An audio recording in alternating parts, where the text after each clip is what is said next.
All right, today we're cracking open a really fascinating case file. Now, on the surface, this story feels like some ancient myth, right? But as we're about to see, it holds some incredibly powerful lessons about the walls we all build, and more importantly, what it actually takes to see beyond them. So let's start here.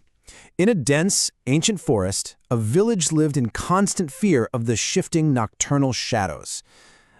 That one line just sets the stage perfectly. It establishes the core problem we're here to unpack. This deep, primal fear of the unknown. So that brings us to Act 1, a village walled by fear. This is really all about the fundamental clash between the known world, the one inside the village, and the terrifying, mysterious unknown that's lurking just outside their walls. And this, right here, lays out that central tension perfectly. On one hand, you've got the village. It's a place defined by high walls, forbidden knowledge, where safety comes from following these super strict rules. But on the other hand, you have the forest, a world of shifting shadows, ruled by a goddess. It's literally the home of everything they don't know. Now, every good case study has its key players. First up, you have the villagers, and they pretty much embody collective fear.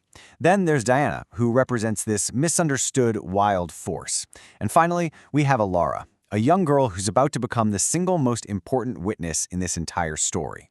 Let's move on to Act 2, a step into darkness. This is where everything changes. The status quo gets completely shattered because of one single critical choice. And what's the catalyst? Something so simple. A lost lamb. To find this one little life, our protagonist, Alara, does something totally unthinkable. She actually steps past the village gates, breaking their most sacred rule. And this really leads us to the core question of this whole investigation. What actually happens when those walls, the ones built to keep the unknown out, are finally breached? Okay, now we're diving into Act 3, the goddess and the gift. This is where things get really interesting, because our main witness, Alara, has her very first direct encounter with the source of all her village's fear. Just imagine this scene for a second. Howling winds, the sound of phantom hounds, this strange, spectral light. It's literally everything from their campfire horror stories. But here's the thing. Instead of running, Alara just stands her ground. And that one simple act of courage lets her see the truth. The goddess Diana herself, leading a whole procession of spirits. What happens next isn't just some random magic. It's actually a pretty clear, three-step process, almost like an initiation. First, there's the test, where Diana questions her.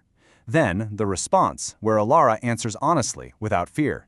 And finally, the reward. She's given this key piece of evidence, a silver whistle. And that brings us right to Act 4, the truth of the hunt. This is the big climax of our case, the moment where that central misunderstanding, the thing at the very core of the village's fear, is revealed to be something else entirely. So that silver whistle, it's not just some trinket. It's a key. The real question is, what truth is it about to unlock? So Alara blows the whistle. And instead of some terrifying attack like she was always taught to expect, the spirits just start this great dance all around her. In that moment, she stops being just an observer. She becomes a participant, completely immersed in the truth of what's happening. And here it is, the core revelation. The wild hunt was never about death. It's a natural cycle of transition, of wild protection. It's just clearing out the old year to make way for the new.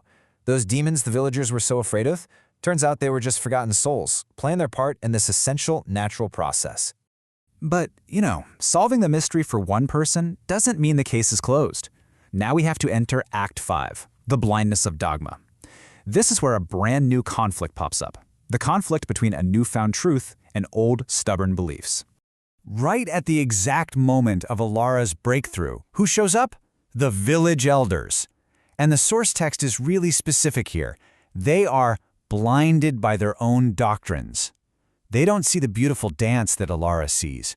No, they only see the monsters and shadows they've always been taught to fear. They immediately give Alara this ultimatum: renounce the witchcraft you have witnessed. They're demanding that she reject what she saw with her own two eyes and go back to the old story, the old fear. But Alara refuses. She holds on to that silver whistle, her symbol of this new understanding, and she doesn't talk about witchcraft. She talks about the beauty in the wild. Her entire perspective has been fundamentally changed. And that leads us to our final act, a bridge to the wild. So, How does this whole case get resolved? What's the long-term impact of Alara's courageous little investigation? Well, the transformation is just profound. Before Alara, the village was defined by hiding behind locked doors. After her, they're bringing offerings to the edge of the forest.